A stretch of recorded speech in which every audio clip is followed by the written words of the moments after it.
बिस्मिल्लाह अल्हम्दुलिल्लाह वस्सलातु वस्सलामु अला रसूलिल्लाह। तो कुर्बानी के जानवरों में कौन कौन से अयूब हैं जिनकी वजह से कुर्बानी उनकी नहीं हो सकती। तो अब अगर हम देखते हैं सींगों के हवाले से, तो अगर किसी जानवर का सींग जो है पैदाइशी तौर पर है ही नहीं है तो उसकी कुर्बानी जायज है, इसमें कोई मसला नहीं। और अगर सींग थे और सींग जो है वो जड़ से टूट गया है जिसकी वजह से उसके सर में उसका असर भी है, यानी वो सुराख सा बना हुआ है, तो फिर कुर्बानी उसकी नहीं हो सकती। और अगर सींग जड़ से नहीं उखड़ा, टूटा हुआ है, सिर्फ ऊपर से खोल सींग से उतर गया है या आधे से टूटा हुआ है, या जानवर के सींग बड़े होने की वजह से उसके सर में लग रहे थे उसकी वजह से आगे से काट दिए गए हैं, तो इन सारी सूरतों में उस जानवर की कुर्बानी जायज है। सिर्फ एक सूरत में नाजायज है कि अगर जड़ से सींग उखड़ गया है। तो उसके बाद हम देखते हैं कि जानवर की आंख है। अगर एक जानवर की एक आंख कानी है, काना है जानवर है, या उसकी आंखों की नजर ही बिल्कुल नहीं है जिसकी वजह से वो चारा नहीं खा सकता, तो ऐसे जानवर की भी कुर्बानी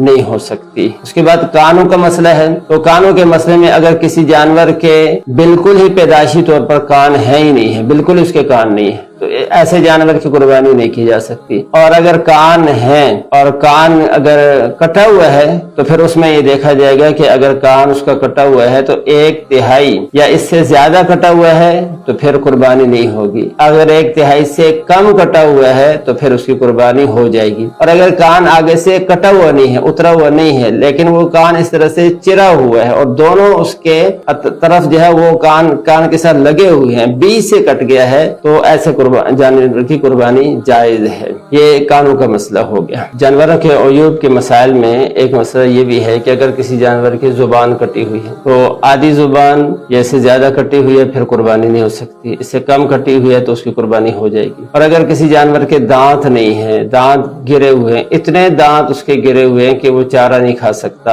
और उसकी वजह से वो कमजोर है, लागर है, तो फिर उसकी कुर्बानी नहीं हो सकती। अगर थोड़े से दांत गिरे हुए हैं और उसको चारा जो है वो खा रहा है और उसकी वजह से उसकी सेहत पर कोई असर नहीं है दांतों के गिरने का, तो फिर ऐसे जानवर की कुर्बानी जायज है। अगर कोई जानवर, उसके पाँव का मसला है, अगर किसी जानवर का पाँव बिल्कुल कटा हुआ है तो ऐसे जानवर की कुर्बानी जायज नहीं है। और अगर पाँव उसका लंगड़ा है तो फिर ये देखेंगे कि वो चलते हुए अगर चौथे पाँव को जमीन पर टेकता है, उसका सहारा लेकर चलता है, तो फिर उसकी कुर्बानी जायज होगी। और अगर चलते हुए चौथा पाँव बिल्कुल भी जमीन पर नहीं लगाता तो फिर ऐसे जानवर की कुर्बानी जायज नहीं होगी। इसके अलावा अगर जानवर बहुत ज्यादा कमजोर है, मरियल है, उसकी हड्डियों में गूदा खत्म हो चुका है, तो ऐसे जानवर की कुर्बानी भी नहीं हो सकती। अगर किसी जानवर के जिस्म पर खारिश है और उस खारिश का असर उसके गोश्त तक पहुंचा हुआ है तो फिर तो उसकी कुर्बानी नहीं हो सकती। और अगर इससे कम है, सिर्फ ऊपर की जिल्द पर असर है, तो फिर ऐसे जानवर की कुर्बानी जायज है, हो सकती है। अगर किसी जानवर की दुम कटी हुई है तो उसमें मसला यही है कि अगर 1/3 या 1/3 से ज्यादा कटी हुई है तो फिर उसकी कुर्बानी नहीं हो सकती। अगर इससे कम कटी हुई है तो फिर उसकी कुर्बानी हो जाएगी। अगर किसी जानवर की नाक कटी हुई है तो उसकी कुर्बानी नहीं होगी। हाँ, अगर किसी जानवर को मुहार डालने के लिए, लगाम डालने के लिए उसकी नाक से सुराख किया गया है, रस्सी गुजारी गई है, तो फिर उसमें कोई मसला नहीं है। ऐसे जानवर की कुर्बानी बिला कराहत ये जायज है, उसमें कोई हरज नहीं है। अगर मादा जानवर की कुर्बानी की जा रही है और उसके पेट में बच्चा है, वो जानवर हामिला है, तो उसकी कुर्बानी बिला कराहत जायज है, कोई मसला नहीं है। हाँ, अगर बिल्कुल करीबुल वलादत है वो जानवर तो उसकी कुर्बानी ना करना बेहतर है, उसकी कुर्बानी करना मुनासिब नहीं है, ना की जाए ये बेहतर है।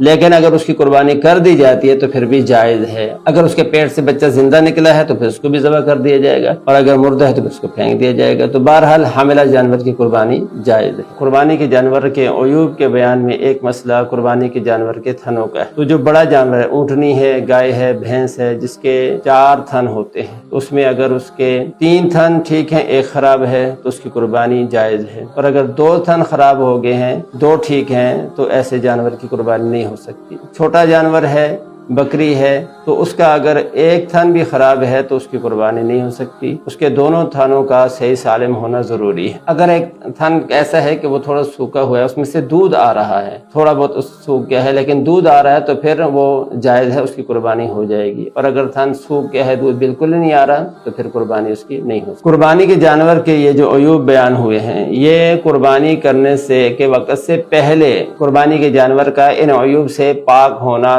साफ होना ہونا ضروری ہے. لیکن اگر پہلے یہ جانور بالکل ٹھیک ہے اور قربانی کرتے ہوئے ذبح کرتے ہوئے اگر اس کے اندر کوئی اس طرح کا عیب پیدا ہو گیا ہے، مثلا اس کی ٹانگ ٹوٹ گئی ہے، سینگ ٹوٹ گیا ہے، کان اس کا کٹ گیا ہے، ذبح کرتے ہوئے اگر ایسا معاملہ ہو گیا ہے تو پھر اس کی قربانی جائز ہے، پھر کوئی مسئلہ نہیں ہے. قربانی کرنے سے پہلے جانور کا ان عیوب سے پاک ہونا ضروری ہے. قربانی کرتے ہوئے اگر کوئی عیب پیدا ہو جاتا ہے تو وہ قربانی سے مانع نہیں ہوگا، قربانی ہو جائے گی.